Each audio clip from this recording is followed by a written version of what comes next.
قررت نقابة المهن الموسيقية في مصر برئاسة الفنان مصطفى كامل منع الفنانة اللبنانية هيفاء وهبي من الغناء في البلاد بعد سلسلة من التحقيقات الداخلية.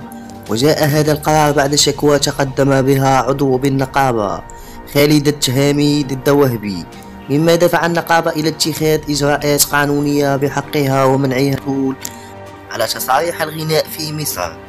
هذا القرار صدر بعد غياب الفنانة عن جلسات التحقيق التي تم تحديدها في يناير وفبراير 2025 بهدف التحقيق في ملابسات قضيتها مع خالد التهامي. وبدأت القضية في شهر دجنبر الماضي، حيث قدم خالد التهامي شكوى ضد هيفاء وهبي إلى نقابة المهن الموسيقية اتهمها فيها بالتشهير.